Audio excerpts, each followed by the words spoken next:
Good morning. Welcome to another edition of the Ministry of Health's virtual media conference, where we provide you with current and accurate information on the Ministry's COVID-19 response. Today we have with us the Honorable Terrence Deyalsingh, Minister of Health, Dr. Roshan Parashram, Chief Medical Officer, Dr. Maryam Richards, Principal Medical Officer Institutions, and Dr. Avery Hines, Director of Epidemiology at the Ministry of Health. I'm Candice Alcantara, Manager Corporate Communication at the Ministry, and I will moderate this morning's media conference. We begin with the clinical update from Dr. Roshan Parashram. Hi, good morning, Honorable Minister, Dr. Richards, Dr. Hines, members of the media, members of the viewing and listening public. So I'll first give the clinical update for this morning.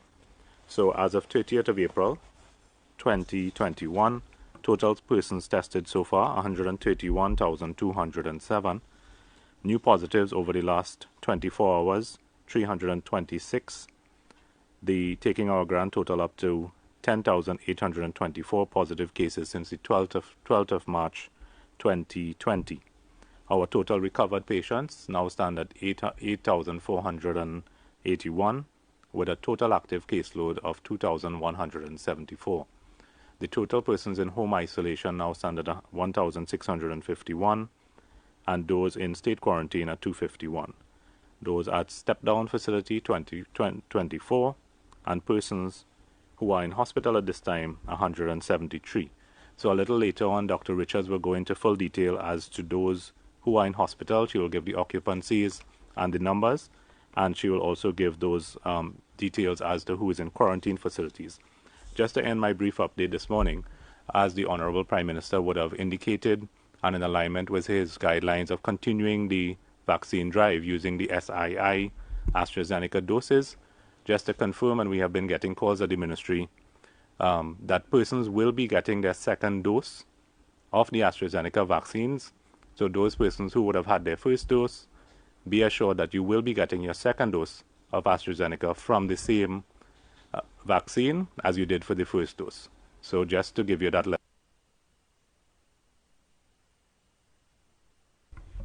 Thank you very much, CMO, and thank you for reassuring the public, especially those who received the first dose of the vaccine.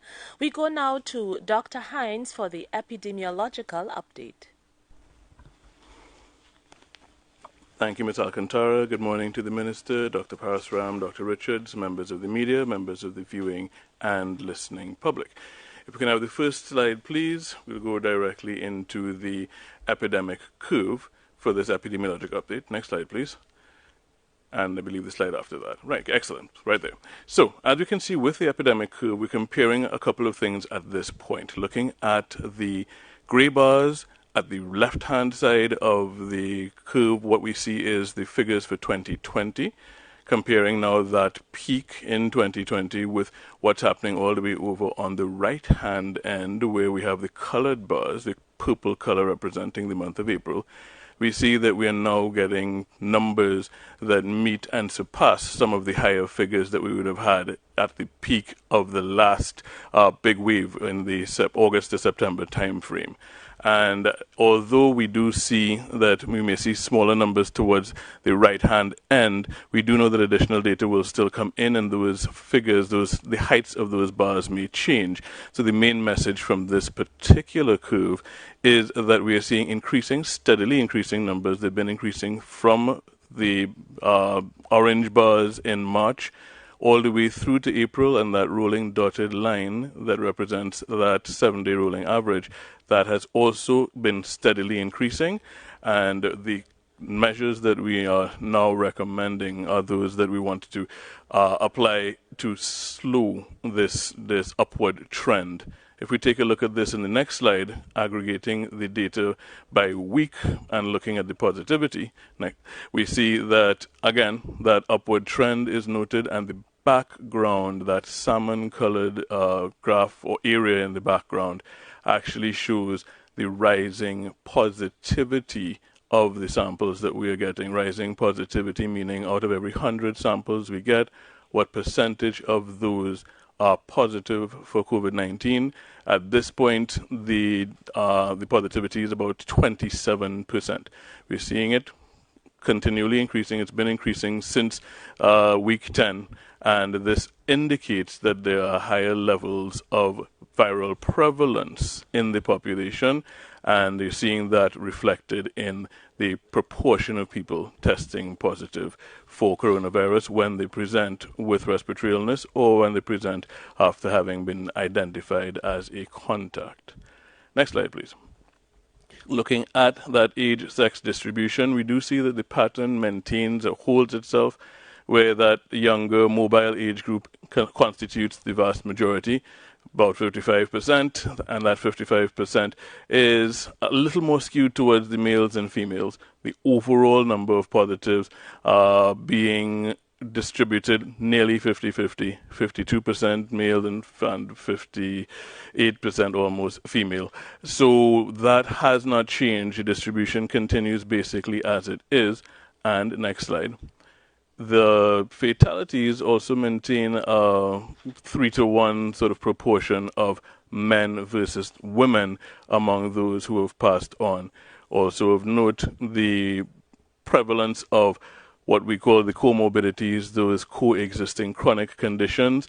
In the people who have passed on, we've noticed that at least about 80% of them have one or more of the various comorbidities, with diabetes, hypertension, and ischemic heart disease being the most common of those. Next slide, please.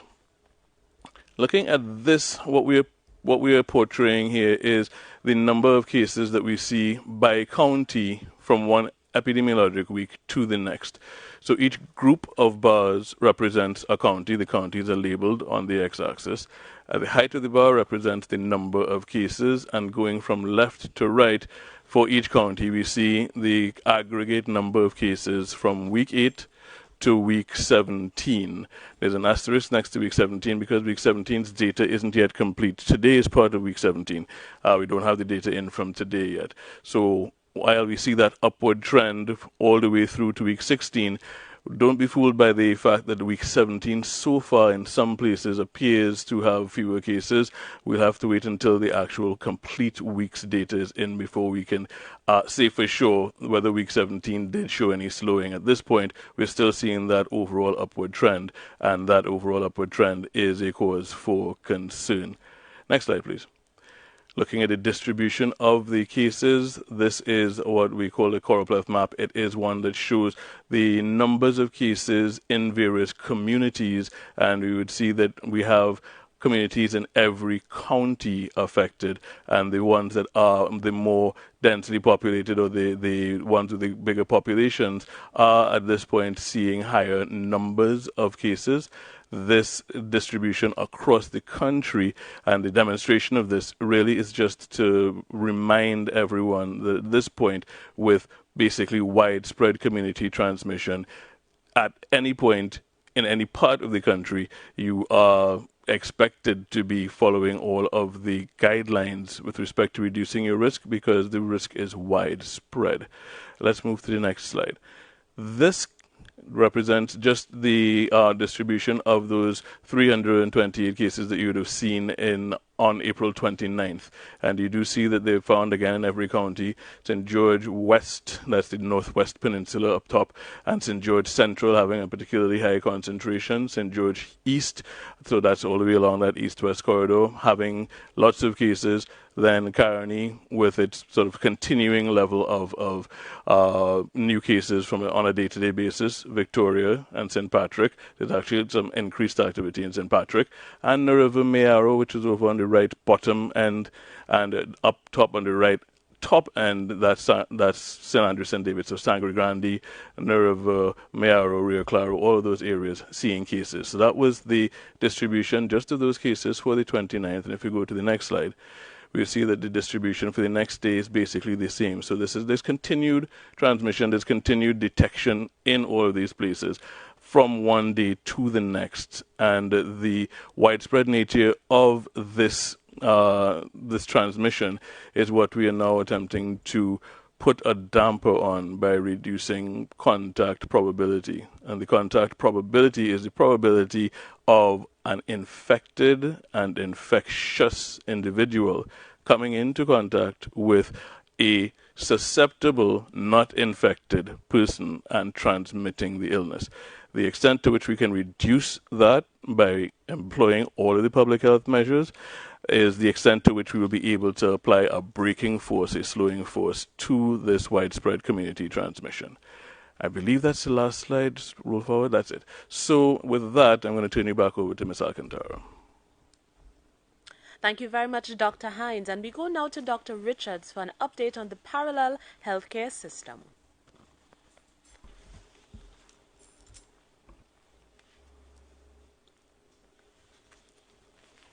Okay, good morning. Thank you very much, Ms. Alcantara, Honorable Minister, Chief Medical Officer, and of course my colleague, Dr. Hines. This morning I will be focusing, good morning to all members of the media as well as to members of the listening population. This morning I will be focusing on basically three areas, which would be an expansion of the statistics provided by the Chief Medical Officer, as per Media Release 710, dated 4 p.m. on the 30th of April 2021, as well as a summary of the breakdown of the statistics in the parallel healthcare system, specifically with respect to the hospital occupancy levels, which have been cause for increasing concern over the last 2 weeks, and a brief summary on the ongoing status of repatriation exercises. So firstly, I will just expand on the CMO's clinical status update with respect to the parallel healthcare system. As CMO indicated, there were 173 COVID-positive patients in 5 of the 7 hospitals in the parallel healthcare system as of 4 p.m. yesterday. At the COUVA Hospital and Multi-Training Facility, there was a total of 116 patients, with 8 requiring ICU level care and 10 requiring HDU care. At the CAURA Hospital, there were 36 ward level patients. At the SCARBOROUGH Regional Hospital, 20 ward level patients. And at the Signal Hill Hospital, 1 ICU level patient. At the step down or transition facilities, at the UWDB facility, there were 11 persons, and at Tobago, 13 persons requiring step-down care. With regards to the quarantine centers, there were 251 persons undergoing state or state-supervised quarantine at 13 out of 15 facilities. And now I'll move on to the actual breakdown in terms of the hospital occupancy levels as per the 30th of April 2021, and an update as of 10 a.m. this morning on the 1st. We have been noticing between weeks 14 to 17 a significant increase in the overall occupancy of the hospitals in the parallel healthcare system. At present, and up until yesterday afternoon, 5 out of 7 of the hospitals in the parallel healthcare system were in operation to manage COVID-positive patients. As you would recall, in February, a decision was taken to remove Arima from the grid, given the low number of persons COVID-positive and COVID-suspected cases that were present in our population. However, we have noticed, especially in the last week, the percentage and the overall occupancy of the hospital system increased actually up to a maximum of 50%. We've also noted a significant increase in the occupancy of the ward level persons, which has vacillated between 37 and 50% in the middle of the week. The ICU rates have also increased, going up to 40%, as well as high dependency rates going up to 25%. Now, it's important to note that the parallel healthcare system is a resilient system that was the Ministry of Health's response to the COVID-19 pandemic. However, given the increasing number of cases on a daily basis, roughly the rolling average over the last 7 days is somewhere in the vicinity of 191 cases per day, we need to remember that of that, approximately 10% of cases will require hospitalization and a hospital bed. That means for every 100 positive cases, 10 persons need to be admitted to a hospital in the parallel healthcare system. It means as well that in terms of how ill these patients are and the severity of their condition, that even though we are admitting 10 persons for every 100, we are only discharging 2 for every 100. So there is a net gain of 8 persons per 100 positive cases in the hospitals of the parallel healthcare system on a daily basis. If we continue on this trend, especially given the recent numbers, 326 per day, 328 per day, we will not have the parallel healthcare system available when we really need a bed for yourself, for your co-worker, for your family, and others. The Ministry of Health had, of course, contingency measures in place to accommodate for increases in the number of COVID-19 cases. However, this is not a panacea. This is a contingency measure. And yesterday we activated or re-operationalized the Arima General Hospital and added 67 additional beds to the grid. It is important to know that overnight, 10 of those beds were used up. So between yesterday afternoon and 10 a.m. this morning, we had 10 patients being admitted into that facility. We have also increased and operationalized additional beds at the COUVA Medical and Multi-Training Facility, ward-level beds, ICU-level beds, and high-dependency unit beds. And again, these beds are quickly becoming occupied with ill COVID-19 patients. At the Augustus Long Hospital, which is run under the SWRHA, that hospital has now been transitioned to treat confirmed COVID-positive cases. So there are 48 additional beds to treat confirmed cases while we manage this increased occupancy. As of 10 a.m. this morning, the overall hospital occupancy is 24%. But that decrease is really only because we have added 67 beds at Arima and another 50 at COUVA, which increases the overall capacity of the system. Had it not been for these increases, we would actually be closer in the range of 37 to 40% in terms of the hospital occupancies. The ward level bed capacity is actually at about 42%. With ICU at 21% and HDU at 25%. It's important to know that we are seeing the greatest rate-limiting factor in this response to the pandemic now at the level of the hospitals and especially the ward-level patients. What we are noticing from a clinical perspective is that persons are presenting to hospital very ill, especially those with coexisting medical conditions. And we are seeing a deterioration from ward-level sorts of care to ICU and HDU care. And of course, this has been one of the reasons why we saw the increasing trend in terms of morbidity and mortality, as Dr. Hines just explained. I'm appealing to every member of the population to please exercise personal responsibility in how we prevent COVID-19. Again, this current situation stands to test the resilience of the parallel healthcare system. We urge the population to please pay attention to these growing numbers. Please pay attention to not just the increase in the number of cases, but the increasing number of persons that are being hospitalized. The parallel healthcare system will not be here for you when you need it if we continue this sort of increasing trend. Just to close, I just want to give a very quick summary of the ongoing repatriation exercises.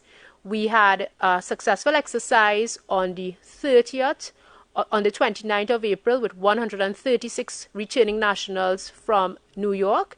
And we have another exercise that is ongoing with the return of 25 persons from St. Vincent and the Grenadines via the Galleon's Passage. That vessel is due to be docked at the Port of Spain port at approximately 12:31 p.m. and all arrangements are in place.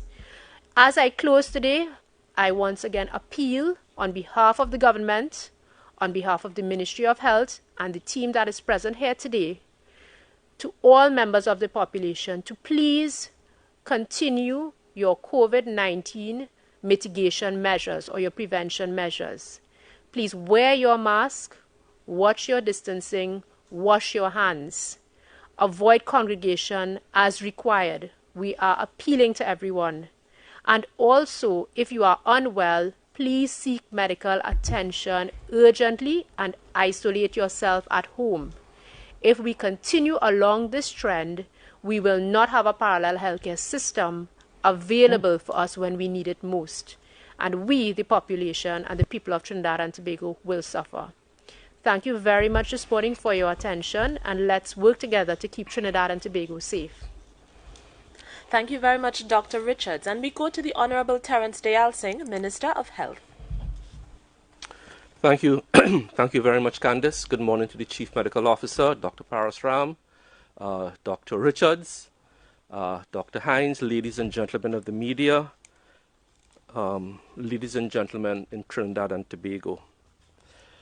Ladies and gentlemen, I want to start off by echoing what Dr. Richards ended with.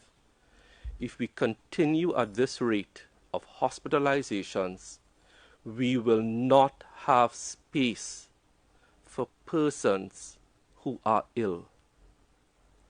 Ladies and gentlemen, we have called this position on ourselves, and it is up to ourselves to retrieve the position. Dr. Richards gave us some sobering statistics. That is, for every 100 cases, 10 persons are being admitted, but only 2 are being discharged. Yes, we can add more beds. Yes, we can add more hospitals, but there is a limit to the human capacity to man these beds. There is a limit to the number of doctors and nurses in Trinidad and Tobago. So whilst Dr. Richards can speak to a decline in hospital capacity from 37% to 24%, that is only because we added more physical space. But we are not adding hundreds more doctors, hundreds more nurses, and it is this same human resource that we have to depend on to vaccinate the population. The point I'm trying to make is that if the population does not work with the measures, and forget this argument about public and private space, the COVID virus doesn't discriminate about public and private. That is academic, and that's for the lawyers. I am speaking to Trinidad and Tobago. Last night and this morning, we got some very disturbing news and videos about hundreds of people congregating in the Eddie Hart Grounds to buy food. In Cross-Crossing, San Fernando, in the Savannah, in the CAURA Junction.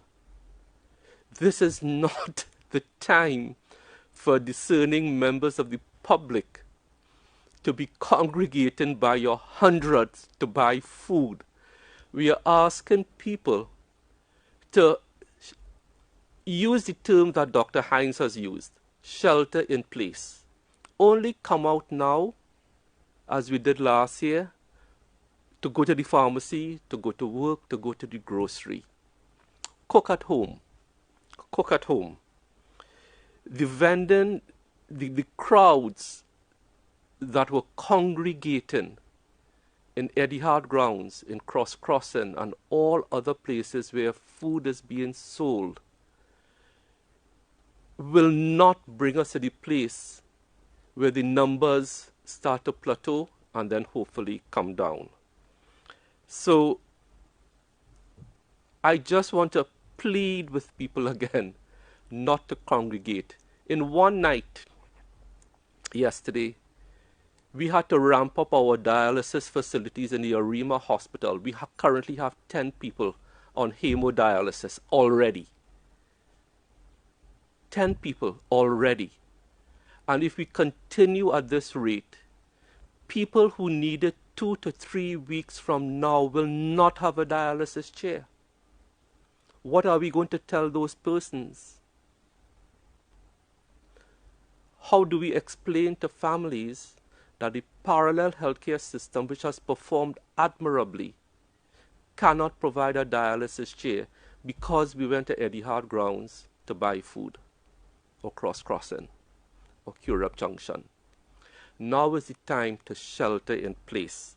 So I'm hoping that that message gets through this morning, bearing in mind that our human resource is finite. It is finite. And I want to make a plea on behalf of healthcare workers who are again rising to the challenge that healthcare workers are human beings. They are not robots. They can't work 24 hours a day, 7 days a week. They need to rest. They have families too. They have children too. So let's again think about our healthcare workers, for whom I have the deepest respect and admiration. But don't take advantage of our healthcare workers again. So that's my plea this morning. My other task this morning is to announce the restart of our vaccination program from Monday the 3rd of May. Candace, is Monday the 3rd? Yeah? Monday the 3rd of May, in accordance with the Honorable Prime Minister's suggestion. I want to echo what Dr. Parasram has said. The 42,000 odd persons who have been vaccinated, your second dose will be administered to you as we get in more and more vaccines. If we could have this slide put up so we could show persons where these sites are and what the plan moving forward is. Good. So these are the designated COVID-19 vaccination sites that will be available from Monday 3rd. Under the ERHA, there will be 5 locations: Mayaro, Rio Claro, Sangre Grande, Toco, and under their auspices, the mass site at the National Racket Center, which was a huge success. So 5 sites under ERHA. Under North Central RHA, 6 locations: Arima, which everybody is familiar with, Chaguanas, La Hoqueta, St. Joseph, we added St. Helena, and now under NCRHA, we are adding a mass site, which is the UTT campus, Monroe Road, Uriah Butler Highway in Charleville, Chaguanas. So they will also have a mass site for the first time under NCRHA. Under Northwest RHA, 5 locations: Barataria, Diego Martin, Carenage, Mova, and I think the most successful mass vaccination site, which got rave reviews, and they should get an Oscar and an Emmy and a whatever, the Paddock at the Queen's Park, Savannah. Southwest RHA, which serves the biggest chunk of the population. I think they serve a few 100,000, 10 locations: COUVA, Freeport, Laramine, Marabella, Point Fortin, Princestown, Siparia, South Oropouche, St. Madeleine. So a couple new health centers have been added, and they are going to be adding for the first time a mass site in Sapa, the Southern Academy for the Performing Arts in Todd Street, San Fernando. TRHA will stick with their 3 locations. We have had talks with Dr. Tiffany Hoyt, and they will alert the Tobago population. We had a meeting with them last week, Thursday, how they will proceed. But for now, they are going with Canaan, Roxborough, and Scarborough. So we have upped the number of locations initially from 21. Then we added Mova and Carenage, we took it to 23. We are now starting this phase with 29 locations, inclusive of mass vaccination sites in all 4 RHAs in Trinidad and Tobago. Later on today, the phone numbers and WhatsApp numbers will be posted on the Ministry of Health's website. Once they are posted today, you can call or WhatsApp your appointments. It is going to be an appointment system from Monday. We are asking persons not to walk in. You may be disappointed. A note on how to work the system. Once you make WhatsApp contact with one of the lines, please, because we observed this the last time, please don't make WhatsApp appointments on all the lines. That just gives us more work. And please work with us. Once you make one WhatsApp appointment, your WhatsApp appointment will be registered and you will be called. So don't make multiple WhatsApp appointments for one person. We are also asking persons, because we noticed this, many persons made appointments and then simply did not turn up for the appointments. If you are ill or whatever, yes, don't turn up, because once you have a fever or anything else. But once you make an appointment and that space is booked for you, we can't reuse it for someone else. So try and stick to your appointments as long as humanly possible. Who are we going to be vaccinating? Now, we have opened and liberalized the criteria in conjunction with talks with the Chief Medical Officer. In the first phase, we were going after solely healthcare workers and persons over 60 with NCDs. We have slackened that and broadened that a little bit. So who can make appointments? Now, it is persons over 60 with or without NCDs. So if you're a healthy 62-year-old, a healthy 72-year-old, you can make your appointment. So over 60 with or without NCDs, all this will be in the public domain from later today. We are also tackling, with the approval of the Chief Medical Officer, those under 60 with NCDs, including asthma, because asthma is an NCD, and COVID affects your respiratory system. So if you're a 55-year-old diabetic, a 45-year-old hypertensive, a 35-year-old asthmatic, you can make your appointment. What we ask is that you walk with some proof that you are, in fact, an NCD patient. A letter from your doctor stating you are asthmatic, diabetic, walk with your medication in your name, some kind of proof that you are, in fact, an under 60 with an NCD. So walk with your medicine bag with your name and your ID, a letter from your doctor stating that you are diabetic, asthmatic, hypertensive, or whatever. So just to recap, from Monday, and the names of these sites and phone numbers and WhatsApp numbers will go up on the Ministry of Health website. It will be on social media. It will go out to traditional media today. We have 29 locations available for you, as I indicated, around the 5 RHAs. Each RHA in Trinidad will have a mass vaccination site. The mass vaccination site at Queen's Park, Savannah, at their peak, were doing about 2,000 vaccines per day, which is a phenomenal feat. We had started off phase 1 with a target of around 1,000 shots per day. We are thinking now with these mass vaccination sites and these things, we could be shooting for between 1,500 to 2,000 shots per day, which is about a 50 to 100% increase. We are doing all of this so that the maximum number of persons can have their first shot, because the numbers of COVID positive cases that we are getting now demand that we not keep that 40,000 in reserve unused for a month, 2 months. It demands that we change our strategy and we have to respond. But I want to reiterate what the Chief Medical Officer has said. Those 42,000 persons who got your first shot, you will be getting your second shot. No need to worry. We are just trying to vaccinate another 20, 30,000 persons, because the numbers and the hospitalization rates and the people on hemodialysis demand that we respond to the situation. So, Candice, that is my update this morning, and thank you for the past few minutes.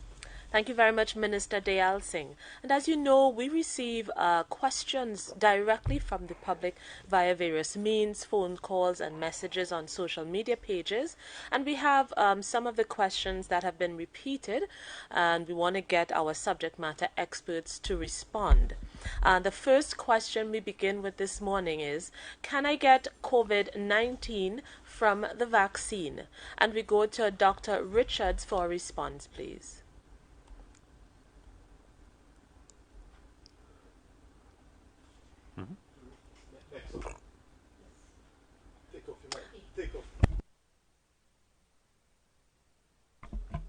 Yes. Hi. Good morning. Yes. So thanks, Candice. Very common question that is asked about if a person can get COVID-19 from the vaccine. The short answer is no. The Ministry of Health uses the World Health Organization's criteria for the use of vaccines in Trinidad and Tobago, and the WHO has a very strict and rigorous process to evaluate the safety and effectiveness of any vaccine that is being used. So, in summary, the current vaccines that are being used by the Ministry of Health in Trinidad and Tobago are very safe and effective to prevent COVID-19. So no, you cannot get COVID-19 from the vaccine. Thank you. Thank you very much, Dr. Richards, and apologies for that little technical error. But Dr. Richards, we have another question for you, please. If I have mild allergies, can I get the COVID-19 vaccine? I'll repeat. If I have mild allergies, can I get the COVID-19 vaccine? Yes, you can get the COVID-19 vaccine even if you have mild allergies. Now, there are some instances where a person is not advised to have to receive the COVID-19 vaccine, and those would be persons who have had severe allergic reactions or anaphylactic reactions previously to another vaccine. When you go to the health center, or to the vaccination site, there is a screening form that really tries to identify persons as an additional layer of protection in the event that they have some sort of reason to not be vaccinated. For example, a severe allergic reaction or an anaphylactic reaction. So, in summary again, if you have a mild allergy, you can be vaccinated. You will have a screening form to basically ensure that you are an appropriate candidate to be vaccinated. And so we would recommend that all persons who fit the criteria receive their vaccines to keep our population safe. Thank you. Thank you very much, Dr. Richards. And another question that we receive quite often, persons are concerned if the vaccine will change their DNA. We do receive this question, as I said, quite often, and I think CMO will address this. Hi, thanks, Candice. I think the short answer is no. So it would have been part of, I think, some conspiracy theories at the onset when they were developing the mRNA type vaccine in particular. So the answer is no. Having the vaccine doesn't alter one's DNA. Thank you very much, CMO. And last question, how do I report symptoms after I take the COVID-19 vaccine? Yeah, so just to remind the population of some symptoms that you would expect once you have the vaccine. People usually have mild symptoms suggestive, for example, pain and soreness at the site of injection. You may get fever. You may get general feeling of tiredness or lethargy for a couple of days. Usually lasts about 2 to 3 days maximum, and then it resolves on its own. If, of course, you have any of those symptoms that are concerning outside of that, you can call 877-WELL. That's 9355. Of course, you can also visit your nearest health center or get in touch with your private or public practitioner if need be. Back to you, Candice. Thank you very much, CMO, and I hope that addresses some of the concerns in the public domain. And we go now into the question and answer segment for members of the media.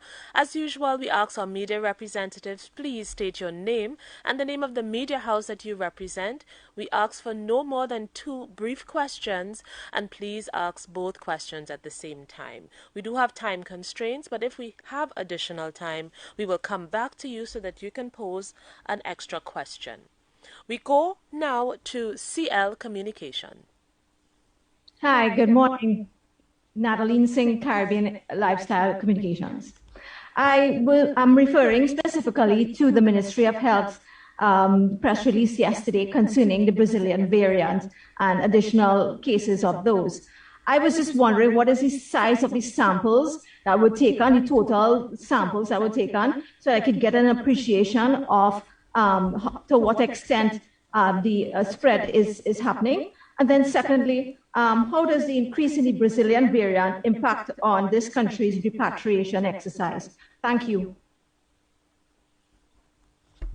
Okay, so just to give you an idea, I think we would have put out there that there were about 280 odd samples tested that were positive samples that were sent from TPHL to Caribbean Public Health Agency and onward to UE for testing. So that's roughly, it's between 280, it's probably gone up to closer to 300 by now.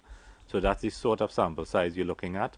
It's a very small sample size, but we have, as the press release would have indicated last night, we would have picked up 6 additional P1 type variants of concern, and there would have been 2 out of those 6 linked to previous P1 variants. So those would have been contacts that were positive as well, and then we send those onward for sampling. So that's a sample size.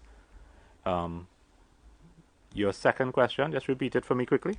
How it affects repatriation. Or how does it well, the repatriation exercises continue as planned before. I don't think really there's a significant link between picking up P1 and the repatriation exercise. As you know, through the repatriation exercise, we would have picked up 2 cases of the UK variant, and those persons would have been quarantined, isolated for the entire duration of time. Some of them actually having to stay as long as 33 days in isolation before we could have deemed that they were no longer infectious. So there's not a real relationship between picking up the P1 and the repatriation, at least at this time. Thank you, CMO. And we go now to 98.1, please. Good morning to you, Ms. Alcantara, and good morning to members of the panel. Stephen Cummings, 98.1 FM. My 2 questions quickly, one for Minister Deyalsingh and the other for Dr. Parasuram. Minister Deyalsingh, you mentioned some, seeing some disturbing sites. That was, I suppose, information that was brought to you about food vending sites. And is it now that roadside vending is on the radar of the Ministry of Health that could see some new regulatory focus? And secondly, Dr. Parasuram, we appear to be reporting the discovery, and I go back to the, to these new variants. We appear to be reporting the discovery of new variants as we talk about the Brazilian P1 strain. Yesterday, there were 6 recorded cases, and certainly with some measure of increased regularity. And I'm sure, with extreme apprehension in many quarters, shouldn't there now be a broader clinical discussion about variants in Trinidad and Tobago? Thank you. Thank you. Thank you, Mr. Cummins. So I'll take your first question about focus on street vending. It is not about, in my view, it's not about blaming street vending or blaming bars or whatever. What we at the ministry are grappling with, and this is what countries around the world are grappling with, is human behavior. The inability of humans, wherever they are. Look at what is happening in India, Brazil. At this stage in the pandemic, 14 months now, to think that I am somehow immune, that I am somehow Teflon coated against the virus. And what is regrettable about all of this is that it is not limited to any one demographic or one socio-economic group. What we seem to be doing is living the national anthem, every creed and race find an equal place. Every creed and race in Trinidad and Tobago has abandoned personal responsibility. Every creed and race. Every socio-economic group. They have just abandoned personal responsibility. And when you abandon personal responsibility, you place the entire socio-economic health fabric of Trinidad and Tobago at risk. Let me repeat that. When every creed and race, every hue of Trinidad and Tobago, regardless of whether you're a gated community in the west, in the east, down the islands, a Zessa, a Wessa, Tobago, Trinidad, when you do that, you place the whole socio-economic fabric of Trinidad and Tobago at risk. So it's not about having food vending on the focus or on the radar. It's about appealing to individuals and communities to please accept the fact that we are in a global pandemic. Accept the fact, as Dr. Richards said, that for every 100 cases, 10 persons go into the hospitals, while only 2 come out. That's a net gain of 8. We cannot go on like that. Because every socio-economic group that has brought us to this position, when you want a hospital bed 2 weeks from now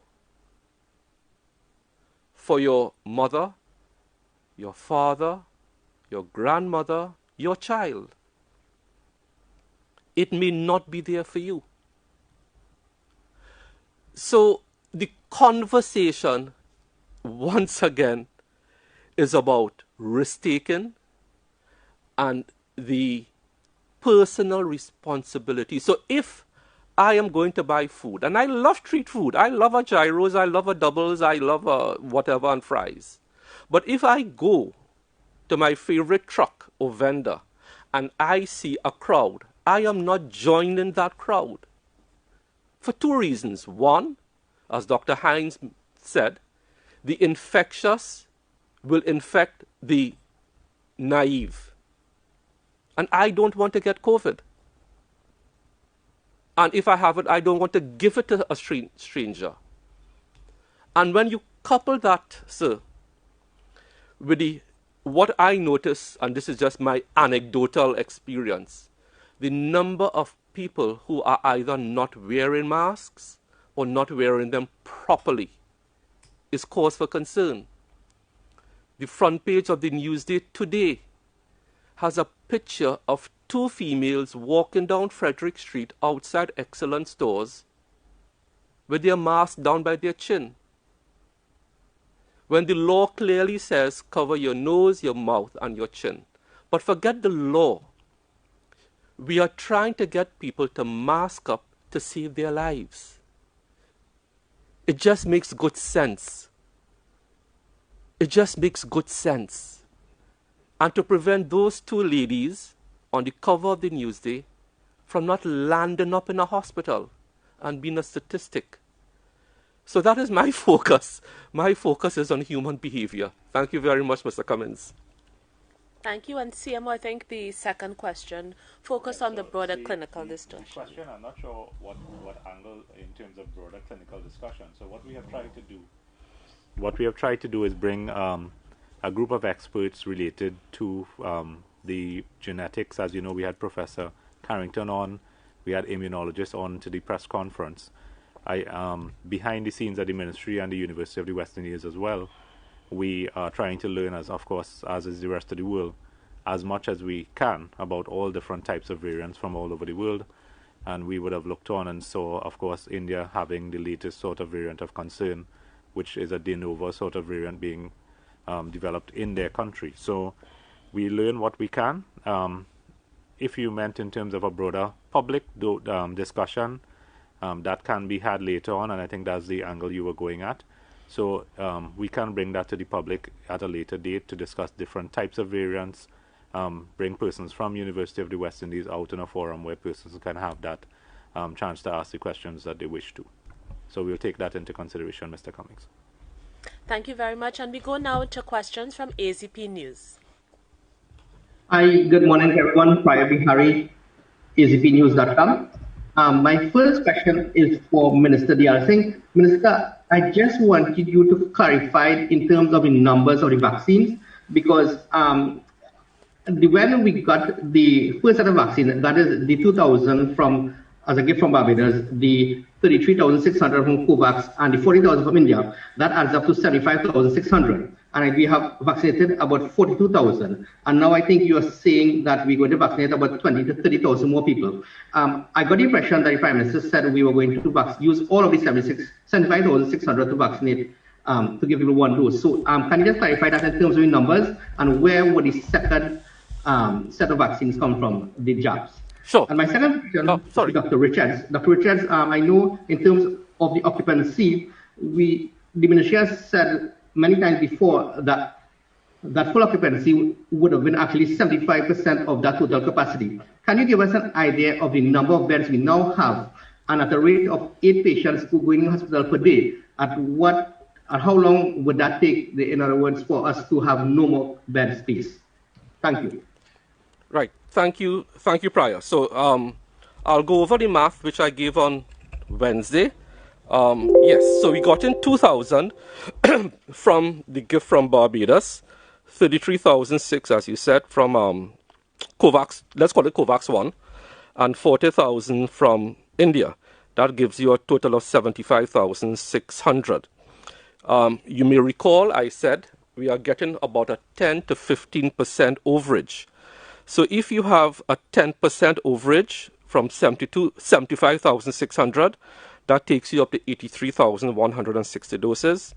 If it's 15%, it takes you up to 86,940. Good. The balance that we have from SII, CM was about 37,000 around there.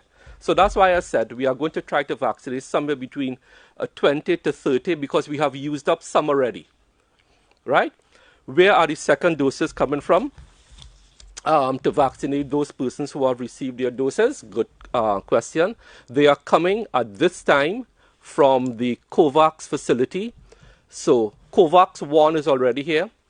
Just to make it simple, we were told we will be getting 100,000 doses.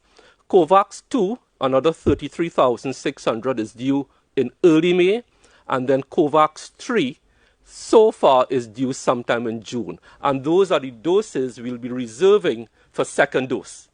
And then we go after June, July, August to see what they are, what they will be in the market. But we have taken that decision, which the Prime Minister announced, and he was spot on, because of our numbers, that instead of having these vaccines lying down there, it is better to get as many people, up to about 60-70% vaccinated. It's better to have 70,000-80,000 persons with their first dose than 42,000 with their first dose, and the rest just waiting there. So that's the decision, and those are the numbers. And COVAX 2 will be here sometime in May, and then we look out for COVAX 3. So I hope that answers your question, Prior. Thank you. And we go now to Dr. Richards for a response to the second question. Okay, thanks, Prior. Nice question on models and predictions and forecasting, which we, of course, do at the Ministry of Health. So as of yesterday, we had approximately 417 hospital beds in the parallel healthcare system across 7 hospitals, representing the HDU beds, ward level beds, and ICU beds. We have, as of this morning, gone over 500 beds, given an increased operationalization exercise involving Arima, additional beds at COUVA. And another factor has been the shift in the Augustus Long from being a suspected to a confirmed hospital bed. Now, you asked a very interesting question in terms of projection and trends, given the statistics that we gave in terms of the net gain of 8 persons per day based on 100 new cases per day. And now, the projections are not a direct mathematical projection that we'd be looking at, but there would be some variables that we would be looking at in terms of the levels of care, in terms of facilities at other hospitals, testing, and so on.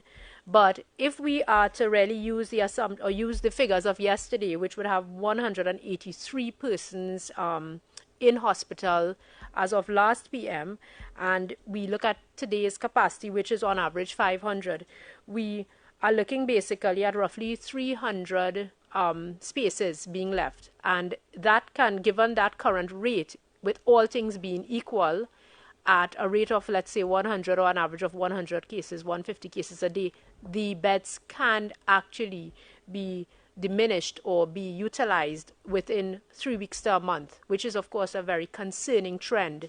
Now, what I will say to the population and I will say to the media is that this trend can be curbed. We are seeing a very disturbing trend where the parallel healthcare system may not be able to be as resilient or as supportive as it has been over the last year and 3 months since it was operationalized. However, if we start to and we continue to practice our COVID-19 prevention measures, we can see a de-escalation or a decreasing rate of hospitalizations given the incubation period of the virus and the time that we can take to turn it around. So thank you, Prior.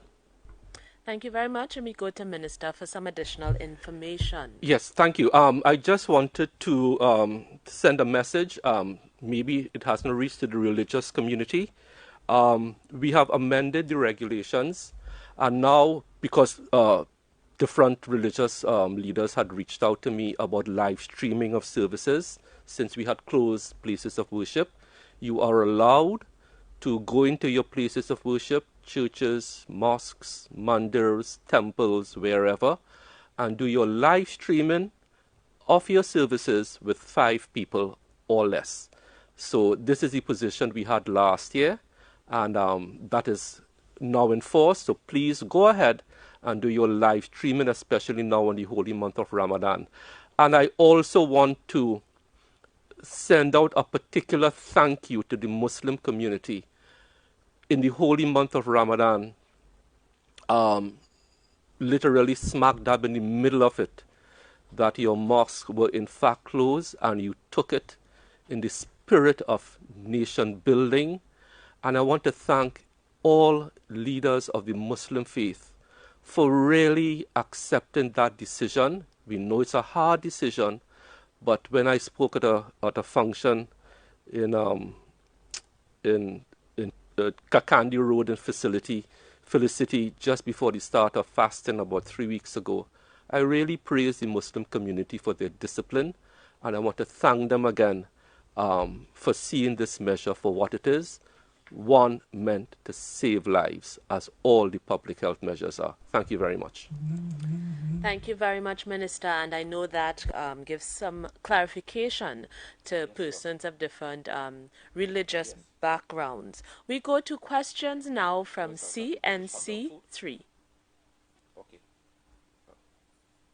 Hi, good morning. Queenie Bray from CNC3. I have 2 questions. I heard and I understand the call that we need to exercise public personal responsibility in the rising cases.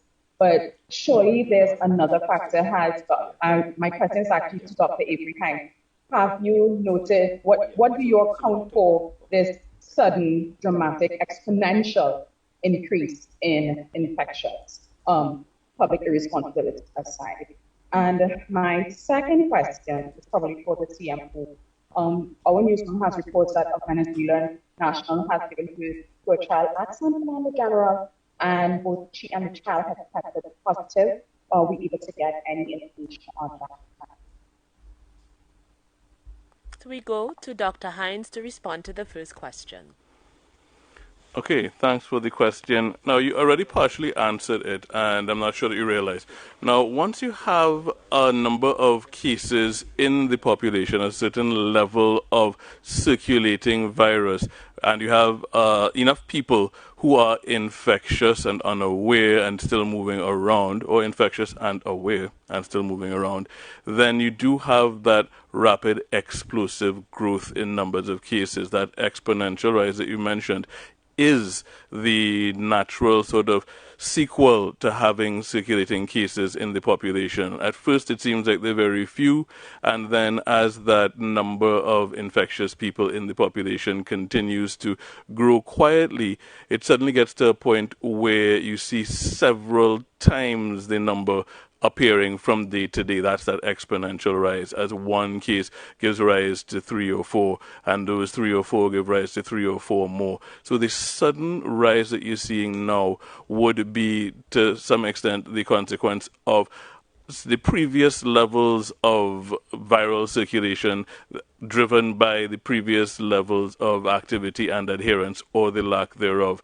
So that explosive growth that you're seeing is really driven by viral dynamics. That's how viruses work in an epidemic setting, in an epidemic situation with lots of susceptible people. You move from seeing relatively few cases to suddenly seeing massive, almost unimaginable numbers as that exponential growth in the cases manifests itself. So really and truly, and what's very important about this is the only way that we can actually put a damper on that exponential growth is to separate infectious people from people who can be infected.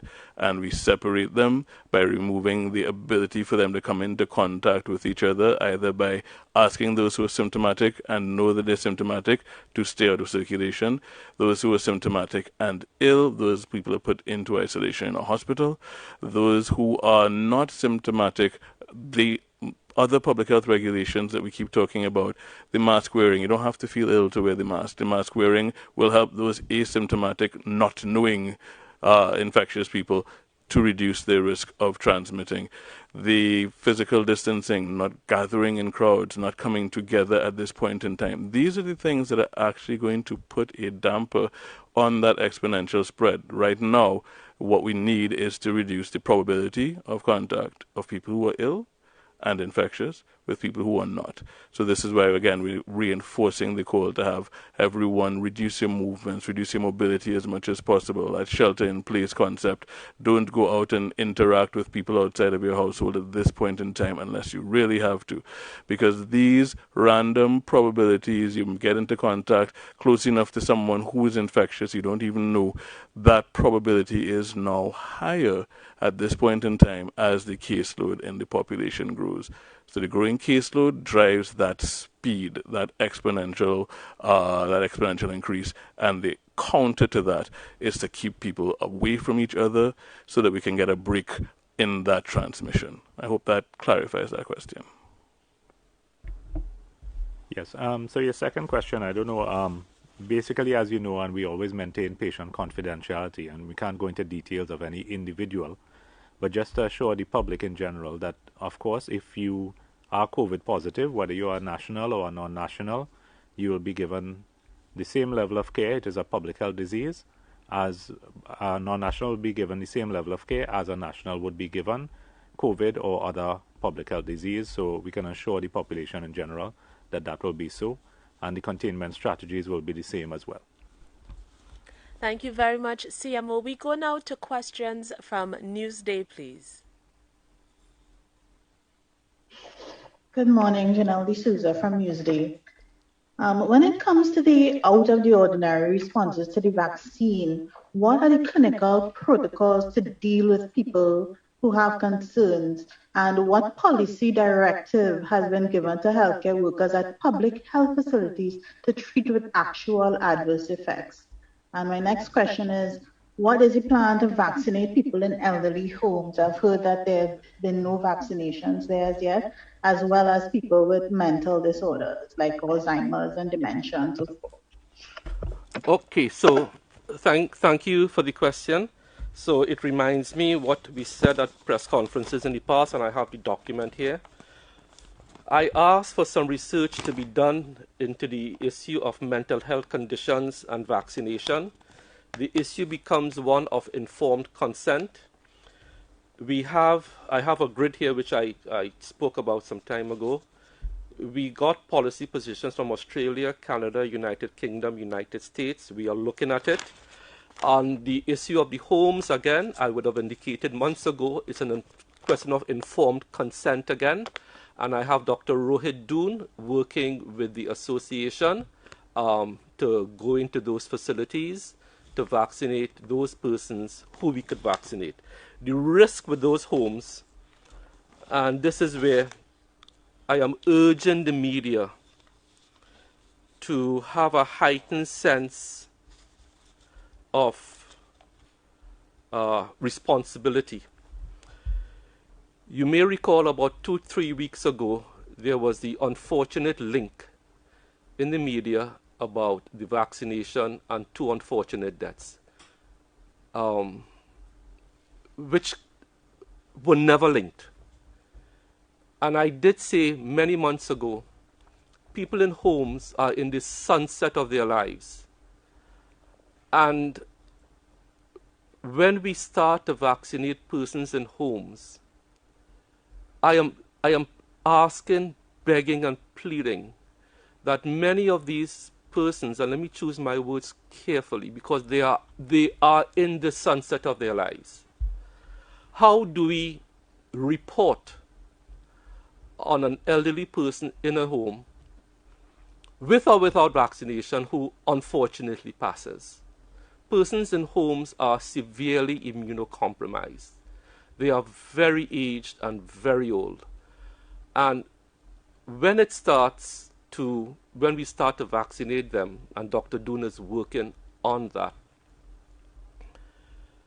and you have an inevitable passing of an elderly person, I hope we don't jump to the conclusion, as we did 2 to 3 weeks ago, in the face of no evidence, that the person in San Fernando, which is unfortunate, and the Frankie can issue, that it was due to the vaccine.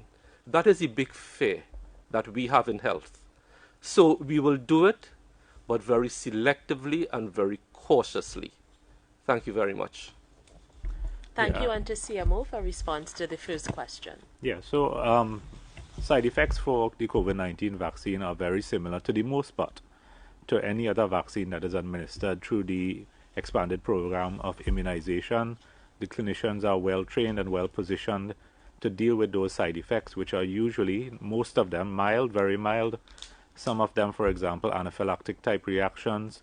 We have all the systems in place and training to deal with allergic type reactions in the health system already. So the majority of the conditions, persons are well trained and have been dealing with it for a number of years, and it's part of your normal medical training for the physicians that come out of any institution. So I don't think we have circulated as well the UK guidelines for that particular syndrome, VITT, to the clinicians so that they are aware of how we treat that particular instance of that rare complication. Outside of that, generally speaking, the guidelines hold the same for most vaccinations that we offer in Trinidad and Tobago. Yeah, let me just come in here again. Not yesterday, on Tuesday, I asked the Director of Women's Health, Dr. Eddie Hart, to host a local panel of experts, which we did yesterday. Bearing in mind the recent people are trying to make the causal link between strokes, thromboembolic events, especially in women. You had the Johnson & Johnson vaccine being suspended. So we did not ignore the recent events. We hosted, and I was part of it, expert panel made up of the Director of Women's Health, Dr. Deyalsingh, Chief Medical Officer, myself, the University of the West Indies, Trinidad and Tobago Medical Association, chiefs of staff from all RHAs, inclusive of Tobago, local private sector OBGYNs, to discuss this issue of adverse events that are being linked to the vaccine, especially in women under the age of 50. That discussion was held yesterday, and inclusive of Dr. Kenneth Charles, the hematologist attached to the Ministry of Health. That report with suggestions to do just that, what you are suggesting, the reporting of these events, not only reporting, the identification. The Dr. Ian Sammy of Tobago made a very good point. Even if it's 1 in a million, how does the A&E recognize it and treat it? So that report, which I asked for yesterday, will come to me hopefully by Monday. And I really want to thank the private sector OBGYNs who participated, TTMA, and every local expert, UE, everybody who gave of their time and expertise.